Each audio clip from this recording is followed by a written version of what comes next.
I made it beat, by the way.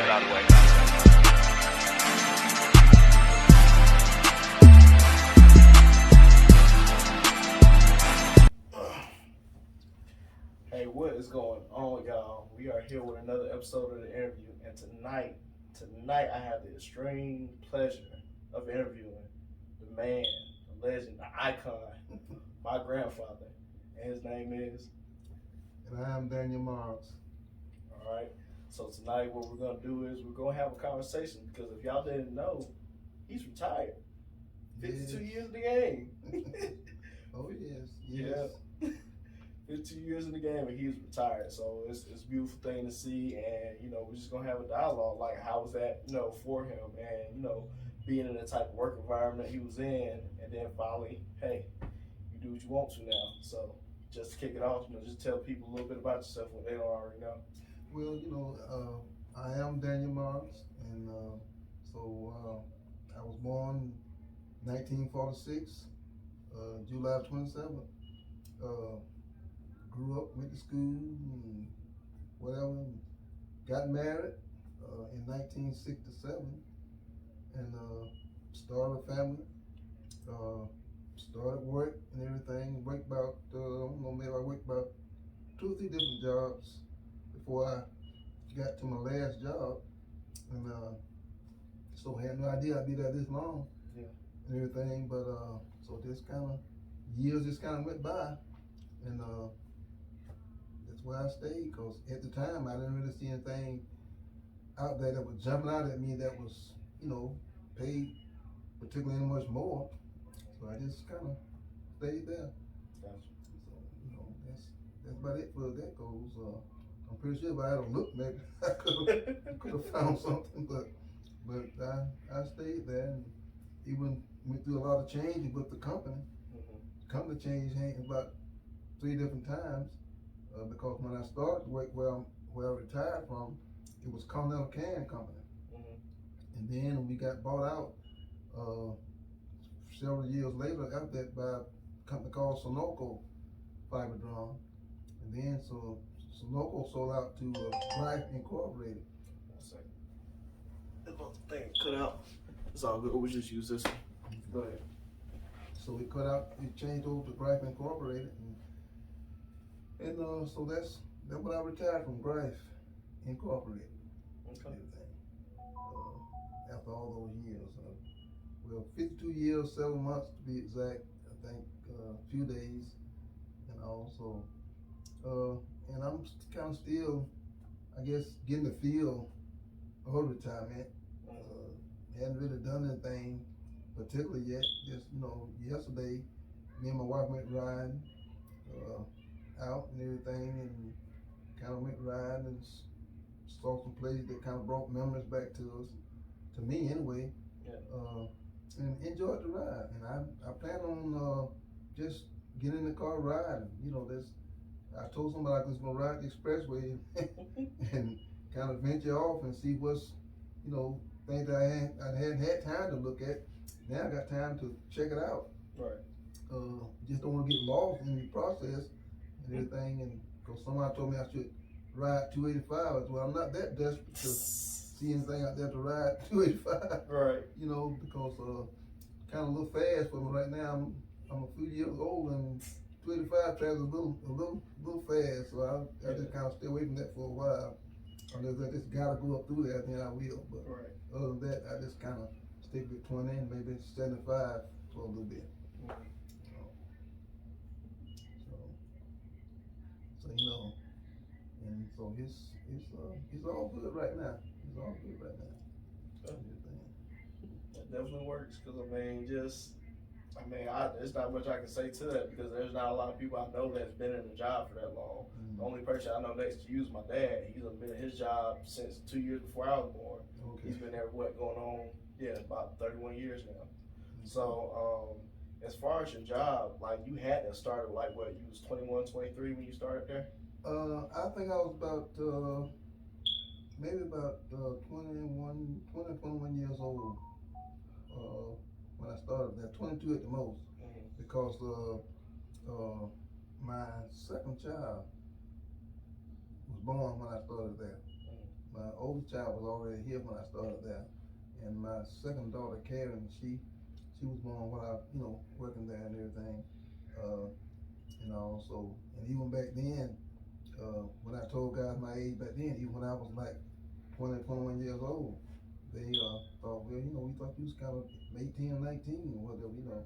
So I guess I've been kind of not looking my age all my life. Even up to now, and some people say, well, you don't look, you don't look 75 or whatever, but I said, well, I may not look it, but there's some things that I can tell you about that let me know I'm 75. so but I mean I enjoyed the run, and of course there's always some bumps in the road, but you deal with them as you go, right, and everything. You learn how to get along with people, of course, stuff like that, and you don't agree with everybody and everything, but sometimes you just keep to yourself because you feel like you could cause more disturbance if you sometimes speak your mind at a particular time, but you have to let people know that. And my mother always told me that never fall out with a person about their ways, because she said that because you're pretty sure you got some ways that people may not like. And I learned that too over the years. People have misunderstood me sometimes just for the way I talk or the way I say something. A lot of people have told me that, when they hear me talking or saying something, or even in a meeting or whatever, they say, well, I thought you was mad or angry about something where you was talking. Yeah. I said, no, I wasn't angry or anything. When I'm trying to get a point across, I just kind of say it, with enthusiasm, I guess, Speak your piece. and everything. So I don't, because one thing about people, you have to kind of learn. Everybody got ways, which is their ways, and you don't have to like them, but sometimes you have to deal with them. Yeah. So I mean, working there for as many years as you worked there or whatever, I mean, I'm pretty sure you've seen a slew of different generations come and go out, outside the plant. Oh yeah, of course. I've seen guys, come there, work a day. Some didn't work a day. Mm-hmm. They kind of walked through the front door and out the back door, hit the railroad track and kept trucking. Yeah. And everything. I had 2 or 3 guys to tell me that even some guys that it's been there, it's about 3 or 4 guys that's there now that was there, came there a couple years after I started. And some of them have told me that they was close to leaving, at some particular day, but other people have talked to them and changed their mind about leaving and everything because they feel like work was kind of difficult to do, but they stayed, so they've been there like maybe 40, 2 or 3 years now themselves. So, but I seen, and I'm pretty sure if the day that I got on, well, when they hired me, they was began the second shift, so kind of opened up the business, so to speak, being the second shift, and me and about 3 or 4 other guys got hired there, but at the open up the second shift. Well, unfortunately at that time the second shift didn't last. They kind of faded out, but I stayed there. They brought me to first shift, and I kind of stayed on first shift from then on. Mm-hmm. And everything, done several jobs in the plant, worked on different machines, slitter, band press, back in shipping and everything. Last job was the forklift, which I bid on. I was on that really 2 different times. On the forklift 2 different times. First time I was on it, I was, pretty young at the time I got on that forklift. Mm-hmm. I thought it was kind of fast paced. Everybody calling me for this and that and whatever and all that. And well, being young as I was back then, my patience wasn't as good as it was as I got old. Yeah. But I realized that, well, they wouldn't call me, they didn't need anything. So anyway, I got kind of irritated and got off the lift, went back to the job that I had. We was the band press operator. They paid the same thing. We was the band press, and I went back to the band press, and and worked on that. I guess I don't know how many, I don't know how long, but then the forklift came back up, came back open. And I said to myself, well, shoot. I said, they know it's just one me, and I know it's just one me, and I can only do what I can. Yeah. I said, I'm going back to the lift, right, I'm going back to the lift. So I went back to the forklift, and that's where I stayed, up until a few months before I retired, which they took me off the lift, because of, I guess my car, an accident that I had. They said I ran into a beam that holds up the building and everything. Kind of bent a little bit, not much, but bent a little bit, and they took me off the lift for that purpose. And so I kind of did a lot of miscellaneous work, going from this job to that job and everything. But to be truthful with you,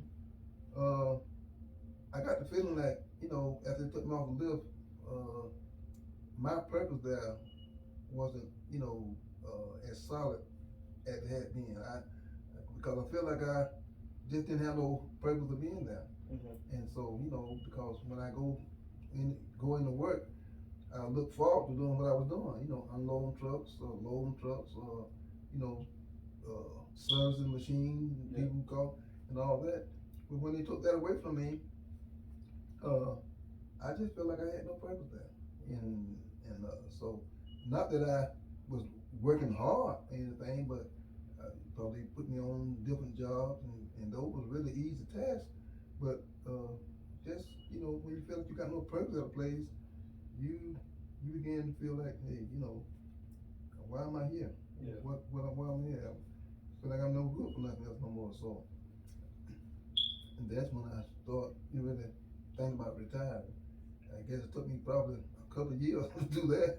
Well, not a couple of years, but it took me a while to really make my mind to retire. And my wife, she kept talking to me about, well, you need to come on out. And I'm like, well, what you gonna, I don't know what you gonna do. She said, well, just come on out, and the Lord take care of you, and whatever.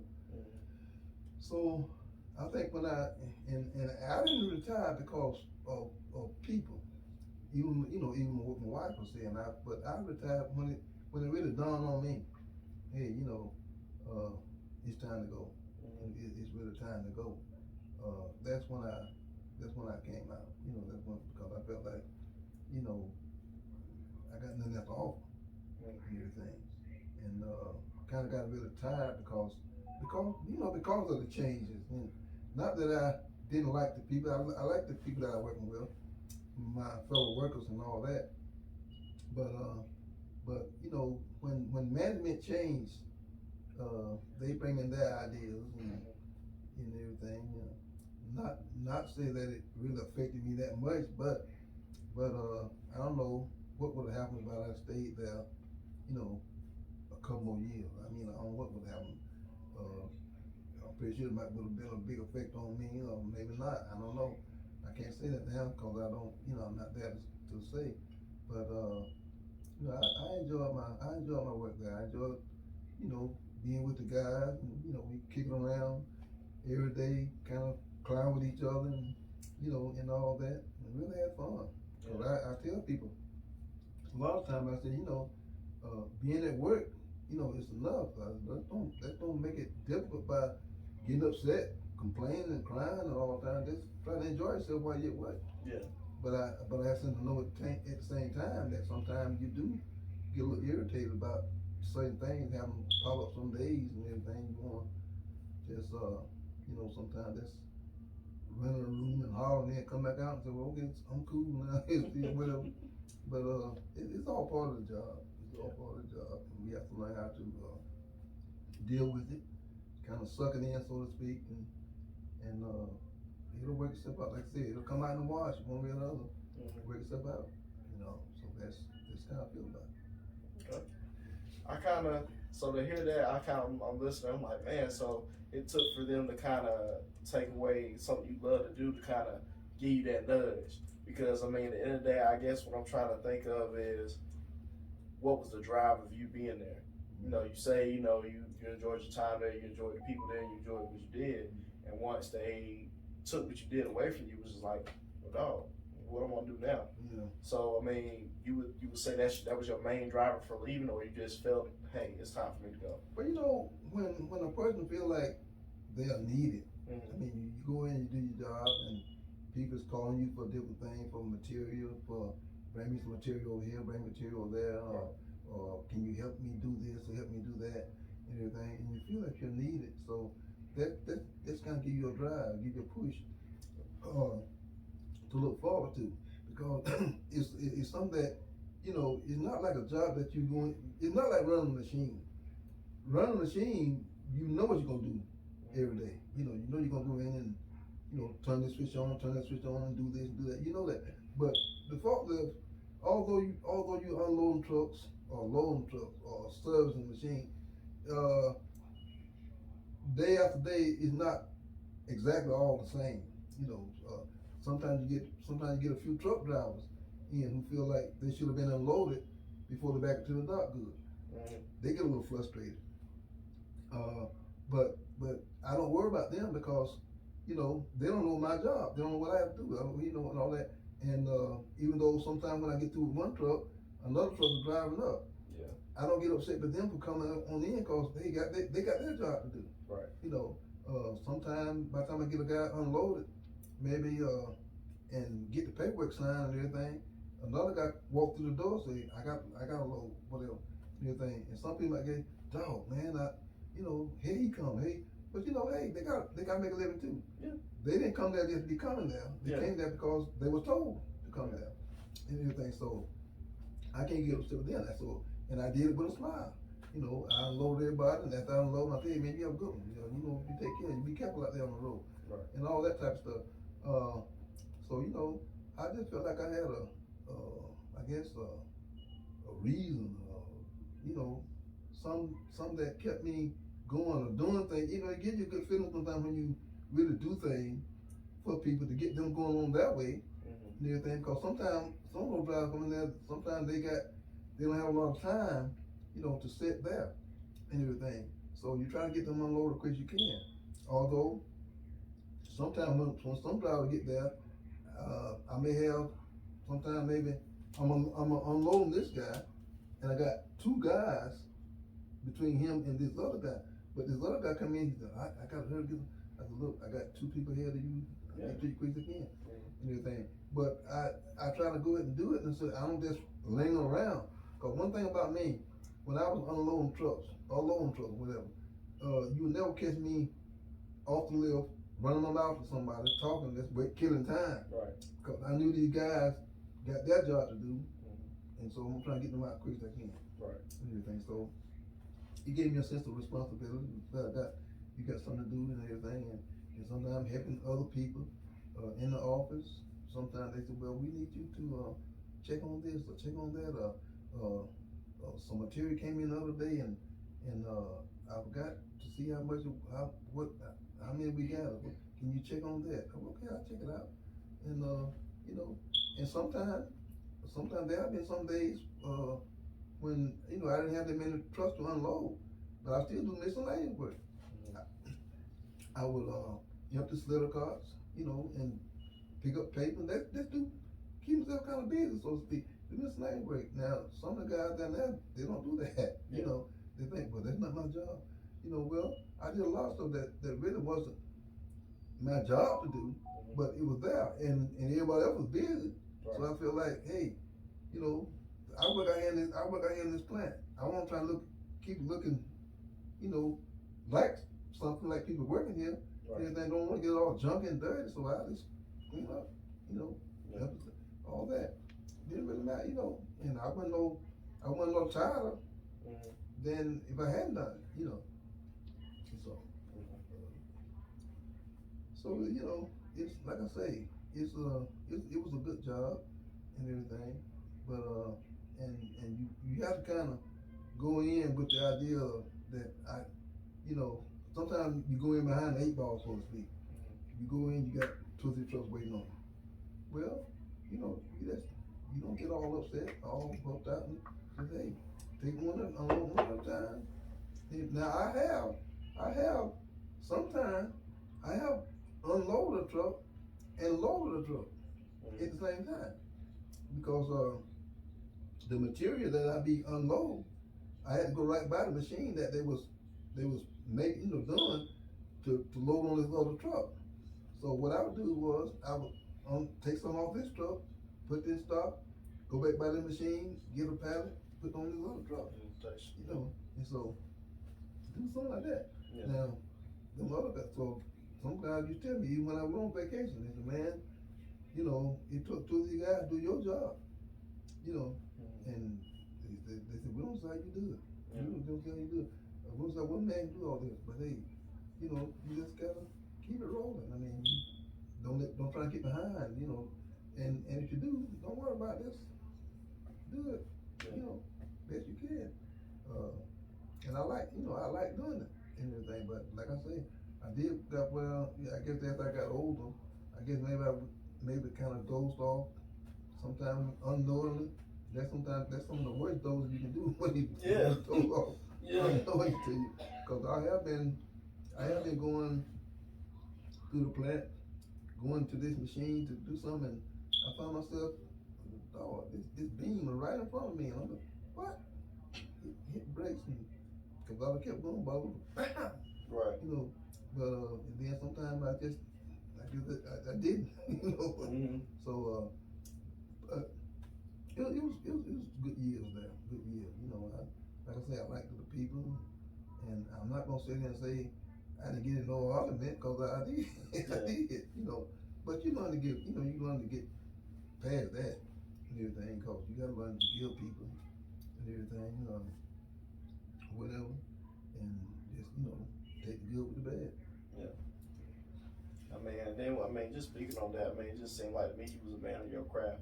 And then for you to say, like, if you was on vacation, it took about 3 or 4 people to do your job, but you kept it running, you kept things in rotation, you didn't give a gap, no work, you made sure, hey, I'm getting this done, getting that done, getting that done. So, with that being said, with you being there for so long, how was it seeing not only the different generations in the plant, but different generations in your family, because you went from your kids to me and my little brother and my cousin, and then now to my son, which is your great grandson. So how was that to be working there and just like realize, hey, time is really moving? Yeah, sometimes it really seems funny to me a lot of time when I'm talking about other people, and their children, and I'm like, and other people might say, well, my grandchild is such years old. I got a granddaughter, and I'm thinking, ooh, God. Then it's done, and then I kind of shake myself. Wait a minute, I got grandkids that old. I got grandkids that old, and just to see, how y'all start out, you grow up and everything, and you kind of surprised. You wonder a lot of times if you don't stop and think, like the years that go by, and you kind of missed out or whatever. I guess I always have had this, I don't know what it's called, bad habit, or just for some reason or another. I think about you, I think about Amaya, maybe even JD, but I know you and Amaya. I think sometimes I think about y'all when y'all was like 2 and 3 years old, and man, I wish you could go back to that club, man. But then I think, well, no. And I always was concerned about my children, my grandchildren, how they would get along, with other people, and even my great grand. Cause when my son started going to school, we when he was born, and he got to be like 6 years old and start going to school. I'm wondering how he's gonna get along, how he's gonna do that. How the other kids gonna treat him, and everything. And I always did want it to ask other parents how they deal with it. Yeah. But I never did. I don't know why. I never bring myself to ask nobody else. Then I thought about, oh well, he's gonna be around children his own age. Yeah. So he'll be okay. Yeah. He'll be okay. But then I realized sometimes too that sometimes children can be pretty mean. pretty cruel, and everything. And some they get them hit you with it or whatever, stick you with it, whatever, and everything. And I remember, I don't know, somebody asked me, the thought just came to me or whatever. Well, when are you gonna stop worrying about your son? I didn't call it worrying. I guess I'm just deeply concerned. At what point you gonna stop, being concerned about his safety, about his. I said, well, when he get where he can whip King Kong and Godzilla at the same time, then I won't worry about him. Yeah. But but then I realized that regardless how grown you get, how big, whatever, there's always something that could hurt you. Yeah. People, whatever, cause you know how people are, and everything, guns, knives, whatever, and all that type of stuff, or even, with nowadays with other drugs and all that type of stuff, and everything. But I would have to say over the years, with my children, my grandchildren, my great grand, over the years, I had to stop and think that I've really been blessed that had anything really bad happen to them, and that they seem to get along, well, in what they're doing. And I know, it's a lot of things I found out about my children. Some of the stuff they got into when they were children that I didn't find out about until they got grown, and they sit around talking about it. Like, oh, you okay that happened? All the fights and different things they went into in school and whatever, and all that. Oh, yeah, y'all did that, huh? But I ain't know. It didn't reach my ears. They was making it home. That's all you knew. Because I already did tell folks. I've never been a person to tell nobody what my child wouldn't do. Mm-hmm. And I ain't telling nobody, my child don't do that. Because I realized, hey, I was a child once. Yeah. I was a child once. And to sometimes to listen to other children. I used to look at a lot of young guys. After I got married, after I'd been married for a few years maybe, and I look at younger guys who was teenagers. I guess I was about, like, say, maybe 35 at the time or whatever. I look at young guys who was teenagers and how they was kind of like, really gun ho about the women, the girls and everything. And I think back, well, I really can't criticize him too bad because I remember how I was. Mm-hmm. I remember how I was. Like the girls and everything. Yeah. And so they're no different and everything. Now, I mean, as far as just pulling and harass all that, no, I didn't do that. Sometimes you touch somebody sometime, and some of them didn't say anything, or some was maybe hit at you or hit you the good. Mm-hmm. But if I knew that, I don't know why, but you'll learn in life that there are some people that that, hey, they don't deal with it. They're not like this. I'm not the one. I'm not the one. There's some things you can say around some people that you don't say around some. There's some things you can do around some people you don't do around others. And you learn that real quick, and especially with this harassment law now, you have to be real careful. Yeah. What to say to people. You can't tell people now they look good. Yeah. Unless somebody say, well, oh, you trying to harass me? Unless they, right. Everything. So you have to kind of. But I always did think,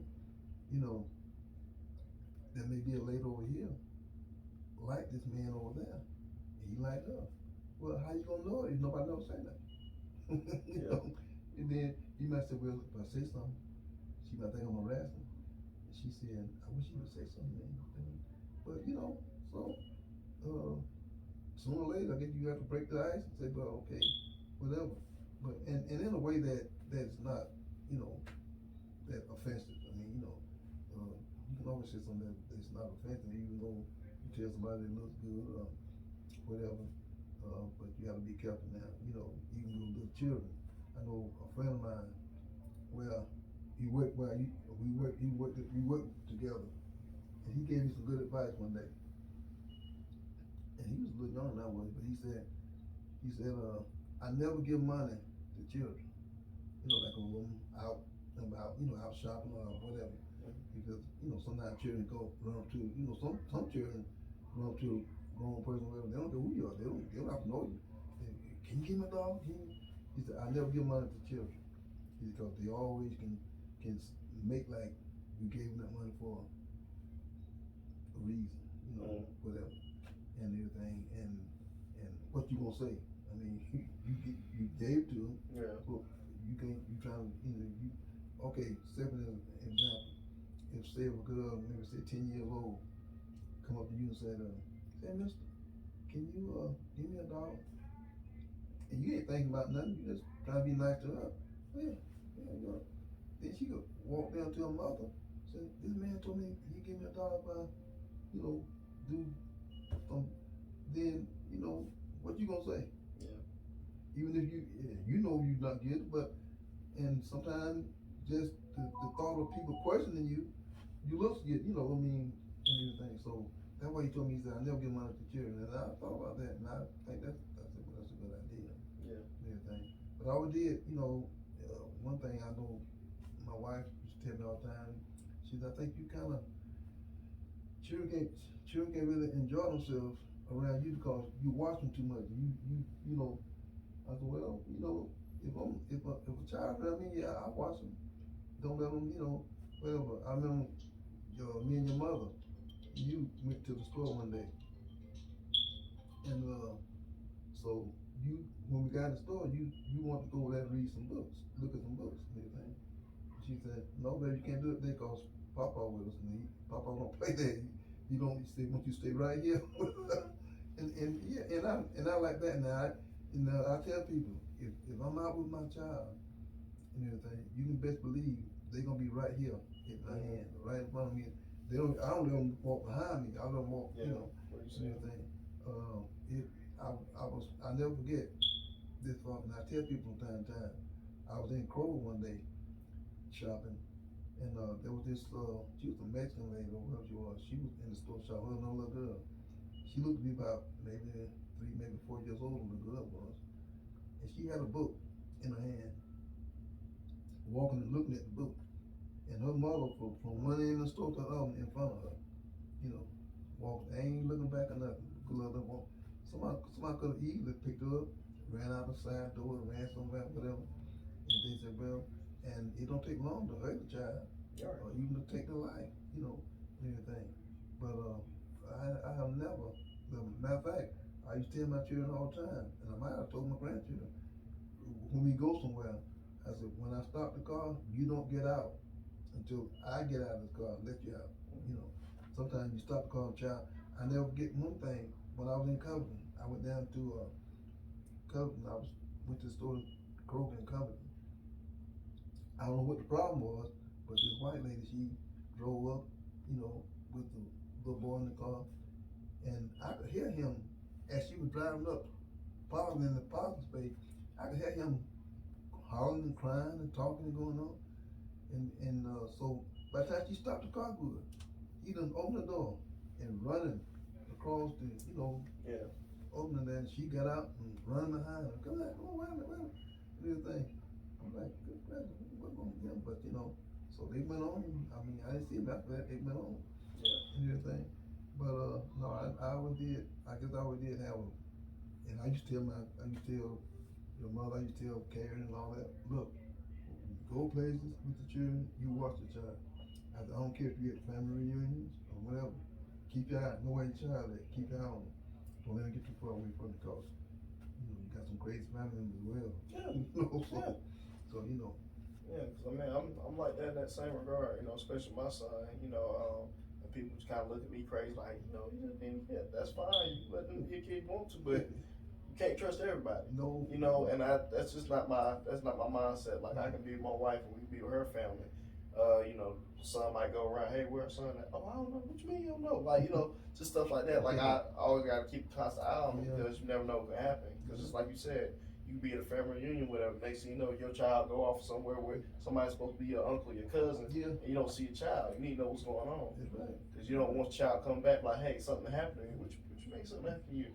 Yeah. You know what I mean? So, but yeah, I definitely agree with you on that. And then, like you was talking about as far as the climate and things as well, it's almost impossible to tell anybody anything without their feelings being hurt or, Yeah. Whatnot. It used to be a time, hey, if you disagree with someone, you disagree with them. Yeah. But now it's like, if you disagree, okay, this is a hate crime and all this mess and blah, blah, blah, Yeah. and, whatever have you. But, and then, as far as speaking on money, I know you was talking about, giving money to a child or whatever, but what I wanted to talk about was working in a labor union. So, with you being in a labor union for 52 years, the jobs you worked before that, were they just regular, regular non-labor union jobs? Yeah. Yeah. We didn't have no union. Matter of fact, I didn't know nothing about a union until where I retired from. Right. It was already there, and I really didn't join up right off. When I went there and everything, I didn't join up. Matter of fact, I tried, me and a couple other guys tried to talk some other guys, not, not jump Mm-hmm. and everything, because the union stood was asking one day some guys, hey man, y'all want to join the union? And we were like, no man, don't join that thing, man. You don't join the union. And they said, cause you can't go on strike. You can't do that. Well, that cause I didn't understand what union was all about. Right. And really, and a lot of people, even though grown people nowadays don't understand what a union is all about, a lot of people think that the union is to tell the company how to run the company. Mm-hmm. That's not the union's job. That's not you. The company gonna run that company. Mm-hmm. The union is to make sure that you treat it right. Right. In the process of running this company. Right. Make sure that everybody get equal chances, be treated fair and everything. There was a time. When I was on the job, because you was a black person, you didn't make much as a white guy. Mm-hmm. That I remember. See, because I've been working since I was probably 15 years old. I know when I was in school, I worked during the summer. When I got out of school during the summer, I worked and everything. When I was working at this guy was building some chicken houses. About maybe 4 or 5 miles from the house. Cause I would walk up there, and he was building come. And what I was doing, I was just miscellaneous stuff, picking up trash, whatever, and everything. I was making 50 cents an hour. Mm-hmm. 50 cents an hour, taking home about $26 a week. Well, the white guy was making $1 an hour. Mm-hmm. And everything. And so I didn't. I know it wouldn't say me right and everything, but hey, I made what I made. They made what they made. They didn't hear me complain about it, because I didn't complain about it. I did what I did and everything. But so and when I went when I finished school, I was school counselor. She looked around, she was looking around the town of Monroe at other companies, to see if they have jobs for some of the kids that's coming out of school. Everything. So she found some jobs, and I went to, when I graduated, I worked at a place called Red Fox.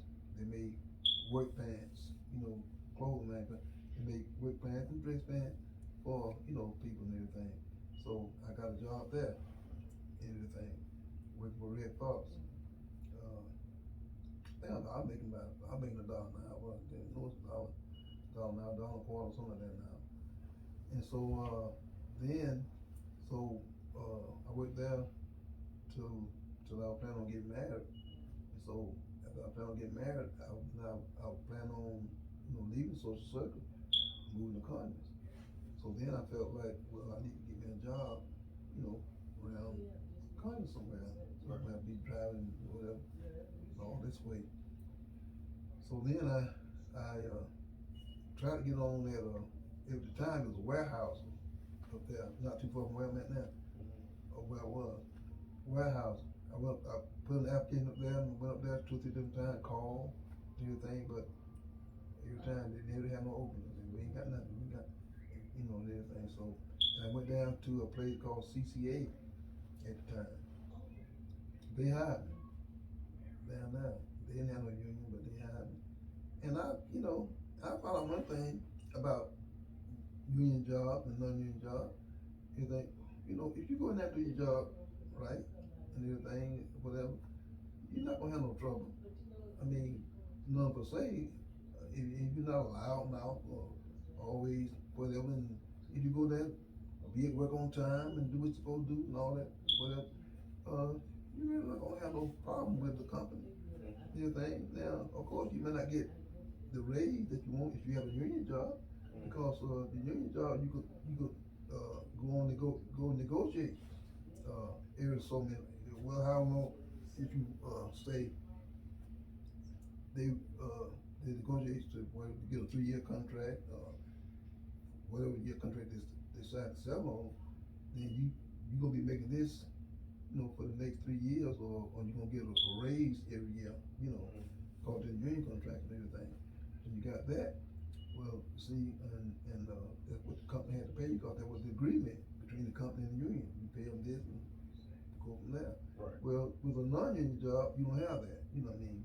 And everything. Now, if the company thought well enough to get the people a raise, then yeah, they give you a raise. But with the union thing, then what they thought well enough to get rid of, not you gonna get a raise anyway, because it's been negotiated. Right. And that's one of the major differences. In I guess they in a non-union and a union job and everything. But then again, like I say, it's up to the company to run their company the way they want. Now we'll say this, union workers, you got a right to complain. If you think that, if you say, well, man, we working 10 hours a day or 12, we tired of it. Let's talk about it. Let's bring it to the union, representative. Let's see what he said. Right. You might get that change, with if everybody's in agreement with it and everybody's talking about it and whatever, and if the company said, well, look, say, we got hours to get out and everything, and so we got to get these hours out, but we need these hours to do it with. Then, that will the union people try to understand. Hey, look, the company trying to get this done, and when they get where they don't need all these hours, then they'll bring back to maybe 8 hours or 9 or whatever. Need anything, because what one thing in particular, the company's not gonna work you all them hours if they don't have to. Because that means they got to pay out more money. Right. See, so just be real sure that hey, if they don't need you, then you're not gonna be there all the hours. They'll work you when they think they need. But at the same time, you're gonna get time and a half for overtime. And everything. And overtime, all hours after 8 hours, it's time and a half. So and now on a non-union job, you don't get that. So that's some differences and everything. But like I say, once you go there and do what you should do and everything, as far as being fired or losing your job, whatever, if you go there and get them a good day's work, you're not worried about them hassling you or anything like that. Right. Even if it's a non-union job, unless you just got a crazy supervisor, whatever. And sometimes you can now them. Yeah. I never had a whole lot of problems with my supervisor, but one in particular, I remember, and that's when I was, like I said, I was a lot younger than I am, and everything. What happened was, a truckload of material came in, and it had a lot of bands on there. We used to bring a lot of bands in from the company in Ohio, because we weren't making our own band then. We make our own band now for some drum, but we weren't making our own band then. We didn't have the band line machine that that. So I had to unload them bands by hand, and I would get a wagon, put them in the truck, stack the band on the wagon, put them out, put them around, and everything. But so I was doing that, and the supervisor wanted me to stop doing that and I think load another truck and everything. But I told him, I said, well, I don't know, well, you gotta stop doing it. And so, and I got upset with him. That's the only person at the time I got upset with enough to hit, you know, and everything. And cause matter of fact, he said, let me start, and I reached at him. And the way, come back here. And, but like I said, I didn't hit him cause I'm still working there and everything, you know. But, that's the only person I've known that I've got that upset with at the time and everything. But, and like I say, and some other supervisors I had, we have had, talks and everything. I one supervisor got on me one day about not being on the job on time and not coming in late, but just like after break. He said, you late getting back from break, all that. And so, we had a few words, but nothing come of it and everything. But like I say, once the person do their job like they should do it, then you don't have no problem with it. Supervisor, one of them kind of supervisors just crazy anyway, Yeah. Now, were those supervisors, were they part of the union as well, or they were outside of it? No. The supervisor within the union, just, they work there. I mean, they work for the company and everything, but, they weren't in the union. Supervisor, Because I asked that because I know the one I met at your luncheon, I know he had only been there for like 7 months. Yeah, so that's why I was just kind of asking, seeing what the turnaround was like to see if they were also part of the union. No. He, matter of fact, he was plant manager. He just been there 7 months. They hired him in as plant manager and everything. He got quite a bit to learn and all, and how to get work with the people and all that. I think he's gonna do. I hope he do pretty good, and I think he's gonna be a pretty good manager. But like I say, some people don't like him because they think that he don't know nothing or whatever. But and it has seemed to me that most of the leading people that the company has hired over the past few years didn't know a lot about drum manufacturing, but put it like this: the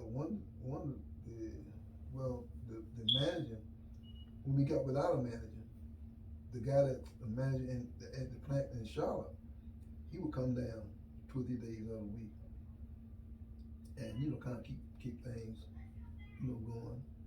And he told us, he said, look, y'all know your job. Saying, I mean, all I gotta do is get you the paperwork, get you the bill, and y'all know your job. Well, I don't know them. Y'all know them. You know how to do them. And like I tell them guys all the time, you really don't need no supervisor. I mean, because they print out the run sheets every morning and they bring them out to the job. Run this, and this, everything. Well, the machine operator, he look at the run sheet and say, well, I gotta run this. You don't need nobody to tell you. You see what's on the sheet to run. Yeah. You need nobody to tell you to run it. Yeah. Run it. You can always thumb stuck in your mouth. So what I'm gonna do? Run it. Yeah. That's all you gotta do. And so and on down the line, when the material comes to you, you the slitter operator. Slit the tube. Yeah. You know you got your instruction on the run sheet, how long it should be and all that. Well, so what you need to tell you do? Anybody tell you do that? Yeah. And but I tell you, some of them guys, they're like, I get the idea that, hey man, if you go to the bathroom, somebody gotta tell you to clean yourself. I mean, common sense tell you a lot of things. I mean, with this pandemic, we realized a lot of people weren't wiping. Yeah. So, I wouldn't be surprised. So, like I say, when I want to live, everything, and sometimes they have to, if I'm not around there, when a truck comes in, they page me and say, well, bring the forklift to the receiver or whatever. But if I'm around there and see the truck come in, nobody tell me to unload it. Unload it, whatever. I see you come in with a load of paper, load of steel, load of covers, material, stuff like that. hey, get back to the door. I go there and lock the truck, lock the trailer out and everything, chalk the wheels, start unloading. Well, tell me to unload it. I mean, I know the man that come down there back to the door and sit there all day and everything. But some folks you got to tell, hey, you know, you got a truck down, you get on, and then you see some guys they'll unload the truck and they'll take material around, then they stand there talking to somebody, hey, truck not waiting on you, man. You need to get on with it. But you know, like I say, it's just that's some people's mentality, you know, whatever. Yeah. But you know, it's a job, and like I say, when you do it right, then folks appreciate it.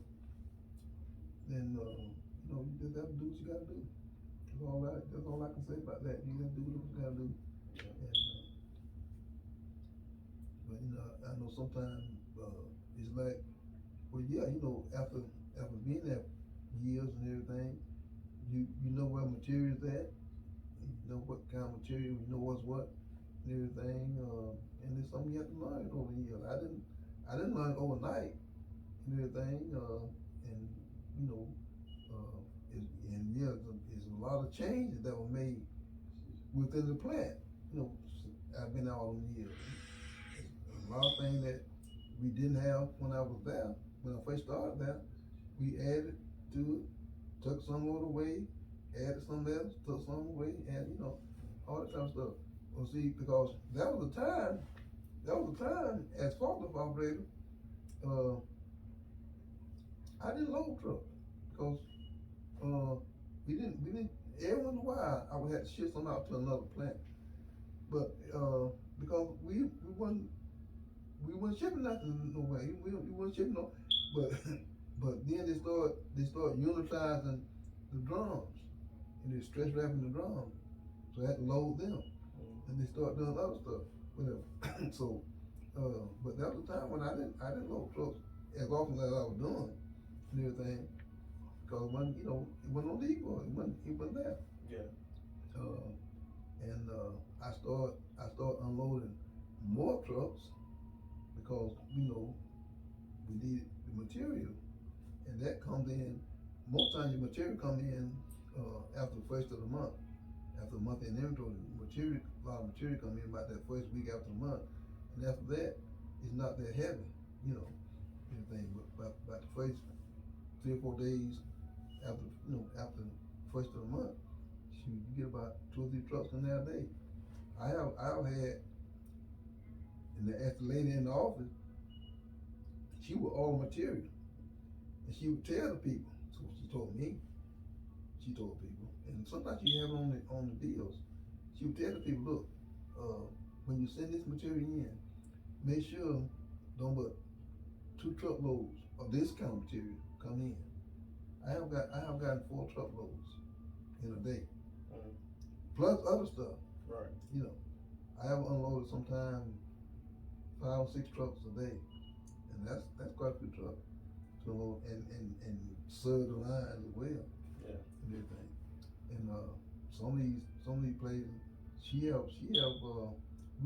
have not a whole lot, maybe 3 times, if that many times, that we are told that, look, we're not gonna accept your load today because, you know, there's too many, you know, whatever.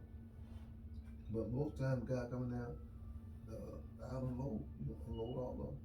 I unload like 4, maybe 5 trucks loads of paper a day when we ain't supposed to get them 2. You see, so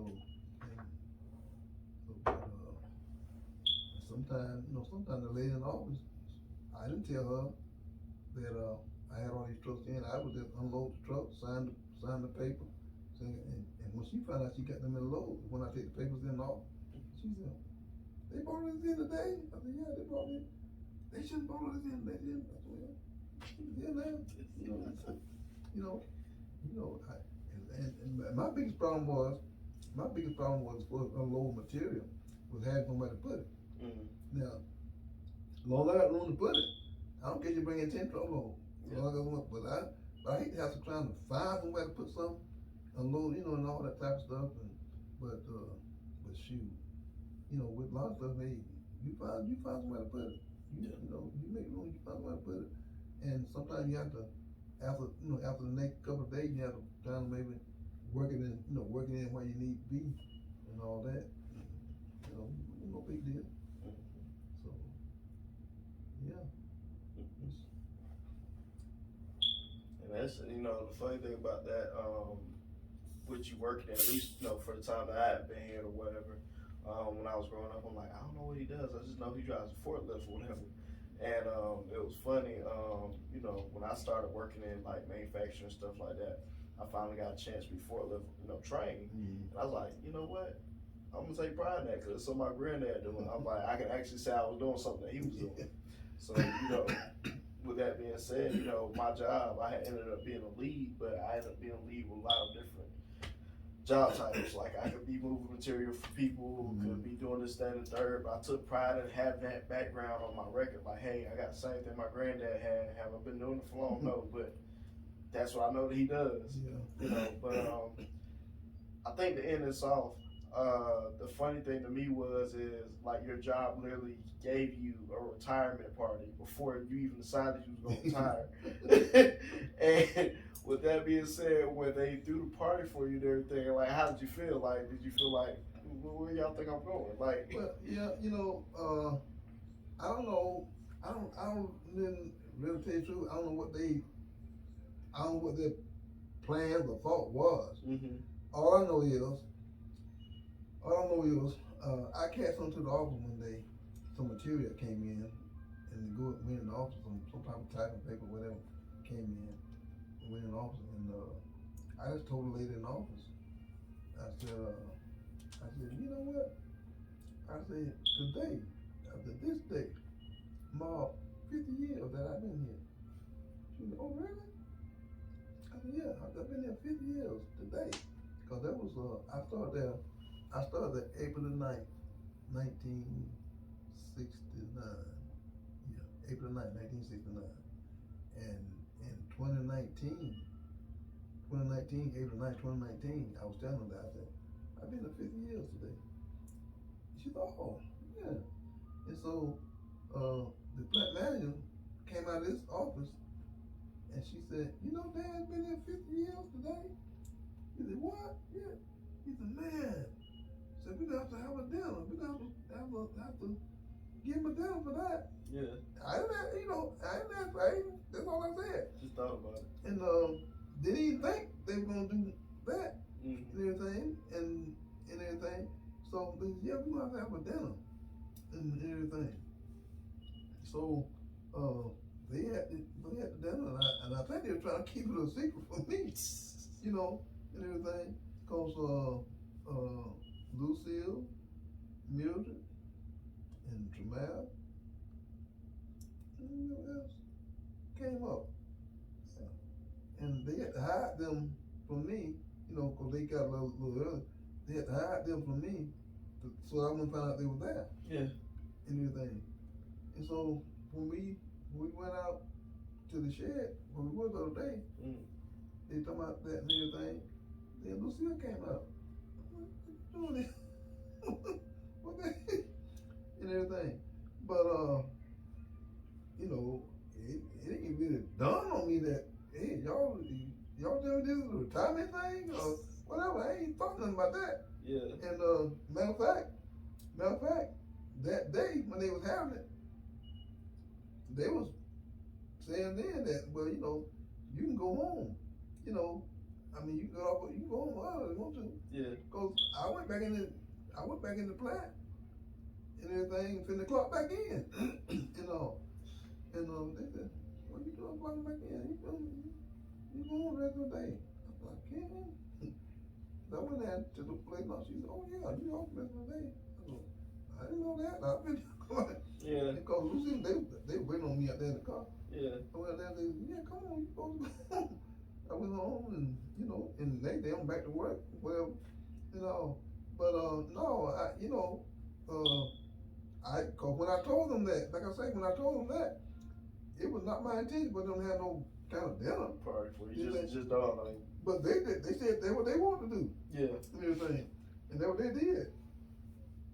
And so people say, well, he misunderstood. But I'm like, oh, they ain't no retirement thing. Ain't talking about retiring, nothing like that.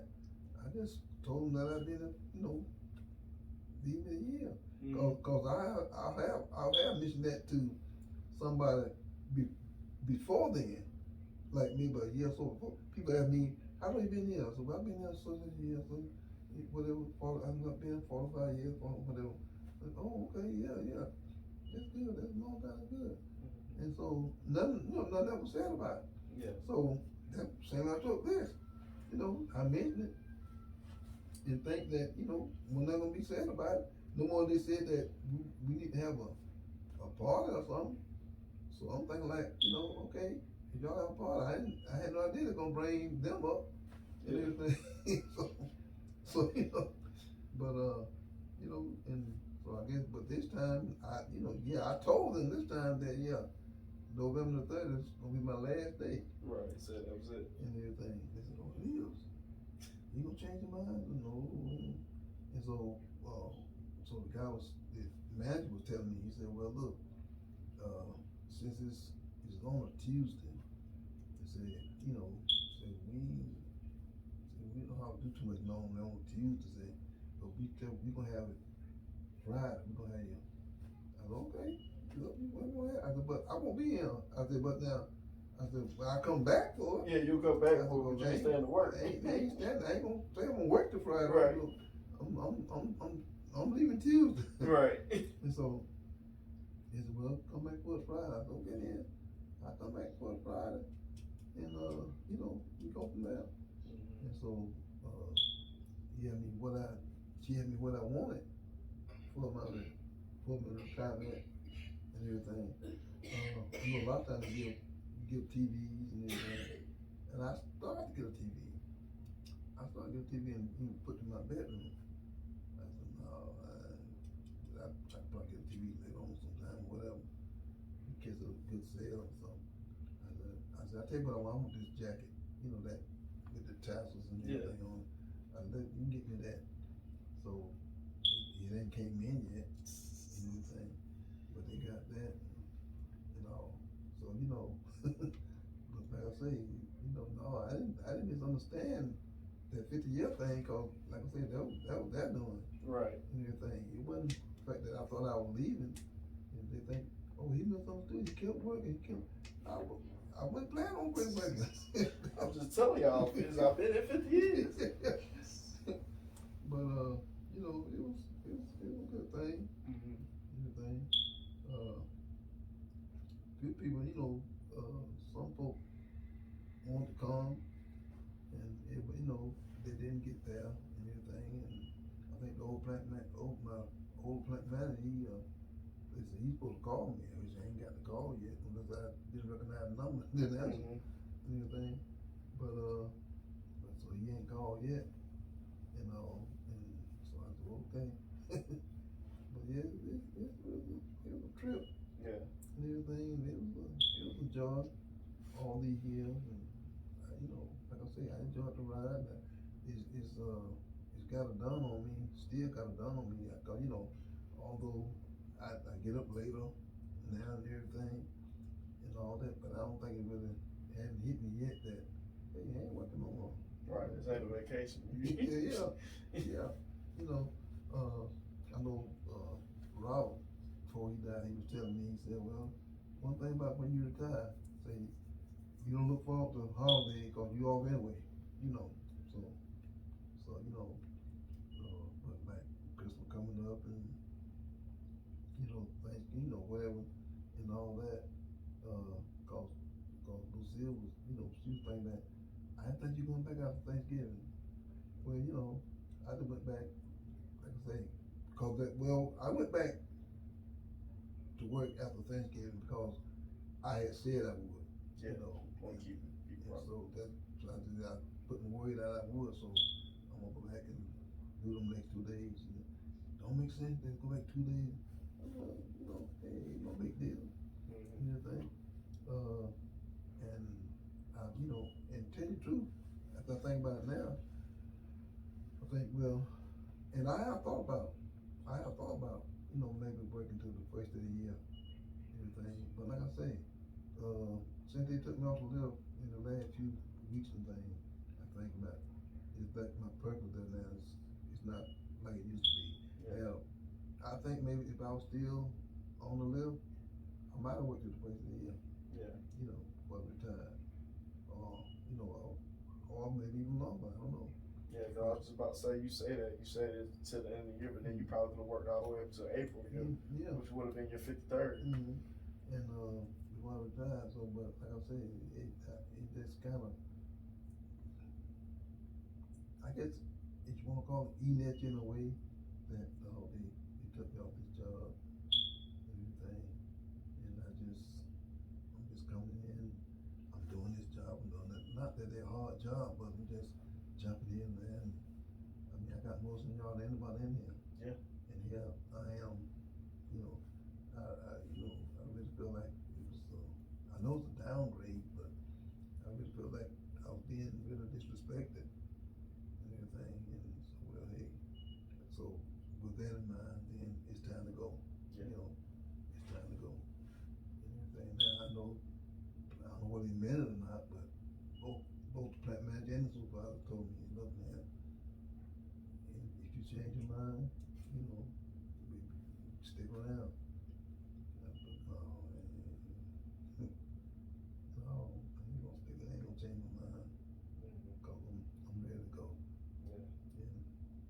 And but then again, I'll be one to tell them, hey, if y'all ain't taking off the lift, maybe I would stick around a while, but now I ain't doing that. And I just have no purpose of being here now. Yeah. And everything. So it's all good with me now. And so I'm planning on just taking it easy, riding around. Where you gonna fish? I don't fish really. Don't even have no fishing equipment. Yeah. Everything. So I'm just going to just maybe ride around a little bit, just find things, and maybe go to different parks. Stuff like that, settle down. Yeah. Anything to get out of the house. I don't want to be standing up in the house every day, all day. Right. Watching TV. I mean, not that I can't do that, but I don't think I'm gonna do that. Anymore. Well, I'm still not do that no way. She can't do that. So, but we went riding yesterday, and we enjoyed it. Enjoyed it. So, like I say, I was planning on going. I was really just planning on going down 20 on below Madison, really. Just ride, and I just gonna get off it, Willow exit, and just go out, go out through there, and just see what's, out through that way, and see if there any restaurants down that way that we hadn't heard about, and stuff like that. So it, it's something, something to look forward to, deal with. Like I tell people, I say, well, I don't have no hobby. I mean, no skills to do anything else that keep me busy or keep me, I don't have to work on no cars or anything like that and everything. And so one of my tasks now is to get up all these leaves. So I got time to do that. And I guess, take time in doing that and everything. And so I'm planning on, I gotta do some painting later on, hope to get it done before the first of the year. Paint the living room and the porch. So I got something to keep me busy for a while. Well, if you need any assistance, let me know. Okay. Yeah. Because at the end of the day, like I said, us as a family, we glad that you, finally retired. We glad to have you on. Because at the end of the day, it's like if we had to go buy you a foot, let's just ride around the house. we would have made it happen if that was all it was. But and then too, I'll be off for the next 2 weeks, so I'm gonna end up making that map I told you about with all these different chicken spots you ain't never been to. Enjoy enjoying it. Just ride out and find them, see what's going on. You know. But at the end of the day, I'm glad you allowed me to come here and have this conversation with you, had this interview with you about your life. You know, working there for 52 years and you know all this happened so far. Yeah. I appreciate it, and I'm glad you want to do it. It make me feel good to know that you really want to do something like that. And you know, just kick around and talk and everything. And I'm pretty sure there's some ground that I ain't covered, or some things, you know, and all that concerning the job and all that. But it just, I know one guy told me that retired a couple of years, retired a year ago or whatever it was. He told me, he said, man, don't you die in here. Don't you die in here. I said, no, I'm not dying here, man. I'm gonna be alright. I'm not dying here. You get on out of there. You get on out of there. So, you know. So that I done got out and everything. He looked at the other day. Yeah. And told him, well, I'm glad you finally made your mind to get out there or something. And a lot of people that used to work there, I talked with them, they kept saying, we just kept wondering, when is he getting out? When is he leaving? I was like, I know if I was that concerned. You know, but you know, it's been a journey.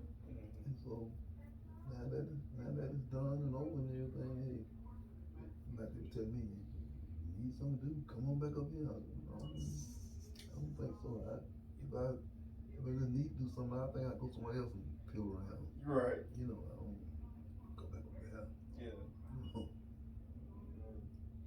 They said I come back anytime I get better. I said I think I want to make this place become a stranger to this place now. You know, because I know some guys retired, they ain't never came back. Yeah. Mm-hmm.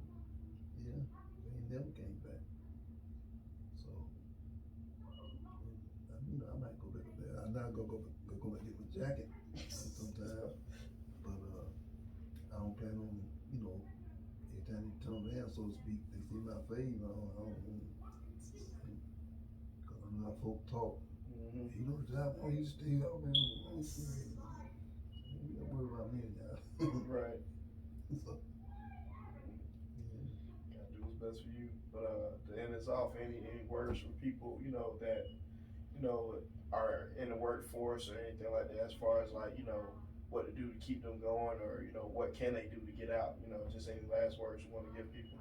well, you know, just make sure you got all your ducks in a row out, say, something like that. You know, make sure you got your you know, retirement situation, you know, in front of you, and contact the right people, you know, get things started, get some money started and whatever, and all that. You know, make sure you check on your Social Security, your pension and all that. Keep that, make sure you get that coming and everything. And you know, and like I say, just get ready to retire. Just don't worry about retiring. You know, just don't worry about it. I mean, cause I don't, you know, right now I don't know how it's gonna work out, but I ain't worried about it. I feel like it's gonna go pretty good. And if like I say, if things get to the place where I ain't gonna sit here and starve or want something or go broke or anything, you know, shoot, I feel like I get out and get a little part-time job, but I ain't looking forward to none of that. I mean, I'm 70-some years old. Hey, you know, and so you know, it's just people. You know, people don't work all these years. They need to enjoy themselves. Just take it easy, you know. And you don't have to just sit around the house all day and get bored and get old and get all depressed and thinking you no good for nothing. Now just ride somewhere, walk around, just walk around. Even if you don't walk around the neighborhood, ride in the neighborhood. Well, if you got time for that now, you got time to do that now, and you don't be at home all the same time. Cause I don't suggest nobody getting other folks away. Cause you got to remember, other folks got places to be. You know, you ain't got no.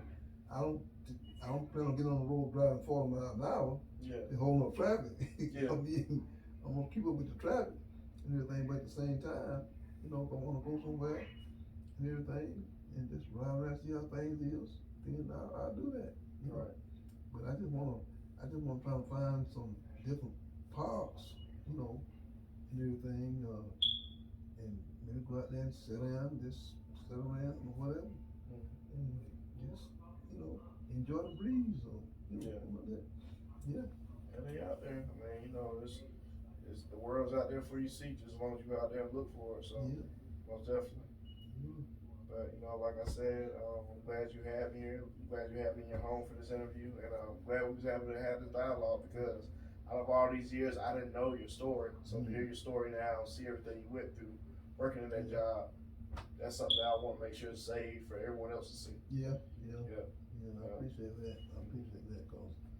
Because it's just a lot of things that people don't understand or don't realize, but, you know, and, you know, I'm pretty sure, I guess everybody want to make more money than they did or do whatever, but it is what it is. So, Yeah. you know, can't be concerned about that now because it didn't happen. So, you know, just go on with what you got and everything and go from there. Sure. But y'all, it's been another episode of the interview. Again, I am K1, and this is my grandfather, the man, the icon, the patriarch of this family, Daniel Marks. God bless all of you. Y'all have a great night. Tune in tomorrow. Peace.